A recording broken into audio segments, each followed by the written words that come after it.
What's in your cup, Jonas? 2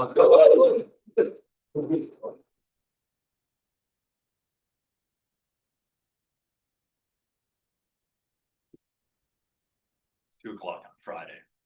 I don't want to go. A couple months ago, I got thrown into a group text thread with a bunch of people I don't know. And somebody comes up with an idea to do a backpacking trip. I watched the weeks go by after I hit my little thumbs up on there, a little passive, yes, I'll do it, because I didn't have a reason not to. One by one, over the next couple weeks, people drop out, and I watch this idea fizzle. And then the weeks upon us.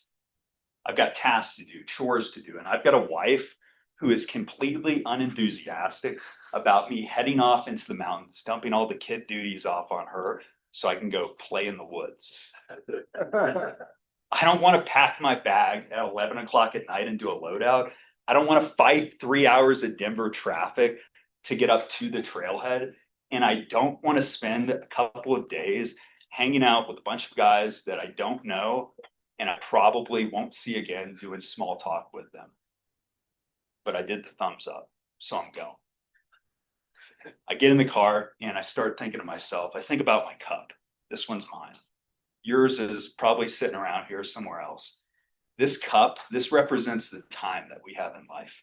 It doesn't get any bigger, it stays the same. And every minute, every hour, every day, it fills up until there's nothing left to put into it. We put three things into this cup. The first thing are those must do's in life. These are the non negotiables. It's going to work, it's paying the bills, it's changing that diaper. And each one of these has an honest place inside that cup. Then there's the want to do's. These are the things that really bring joy into our lives. It's going out on a date night. It's seeing your kids laugh and smile as you go tubing down a river. It's having that friend over that you haven't seen in a while to do a barbecue. There's never enough of these to go into our cup. And then there's the third category. And this may be the biggest layer that we put into our cup. These are our should do's in life. These are the things that are the obligations out there that we take on, usually not to disappoint somebody else in life. They very rarely bring depth into our lives, and more often than not, they're the thieves of joy. These are the ones that we've got to protect against. I thought about this and I thought about during that drive how every summer I go on a camping trip with my family. And this is one of the high points, the peaks of my year, where we get to do an adventure together. Do you know how many of these I've done as the summer closes? Zero, not a single one. Because every single weekend, I've let some should do get in the way of what I actually want to be doing. This depressed me. I got to the trailhead, pulled in, and I thought about the 9 miles ahead of me, starting off at 5 o'clock at night, the 2,000 feet of elevation, and the sun that's fading. But I put the obligation on my back and I start that first mile. And it feels heavy. I'm weighted down from it. It's not the load on the pack. What it is the task building up in life. It's the half dozen people that have texted me on the way up to the trailhead, still wanting part of my week. And I almost turned back in that first mile.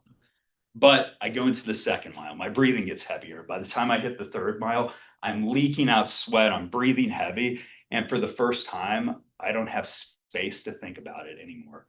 I'm starting to see the light coming through the aspen trees. I'm hearing my footfalls on the ground, and I'm smelling in the forest around me. And over the next couple miles, that should do started turning into something that I wanted to do. As I hit mile 9 and I found our campsite, a cheer goes up in the woods, and I felt like I had just won the Boston Marathon. There's three guys sitting around a little camp stove eating their freeze dried meals.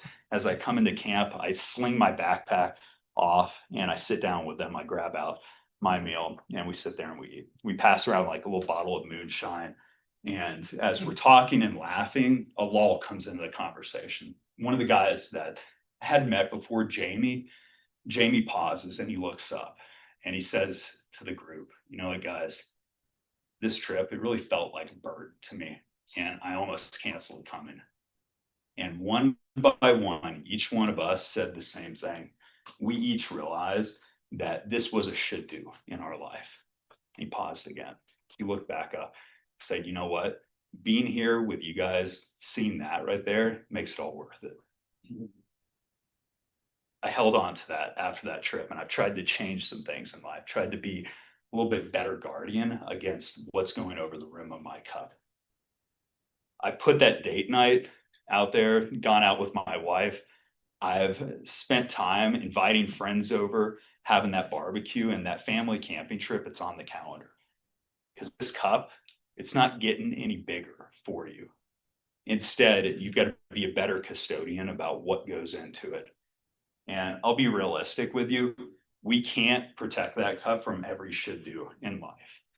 But maybe what we can do is when you put one of those shoulds in there, maybe you can find a little bit of joy in it and you can change it into something that brings value into your life.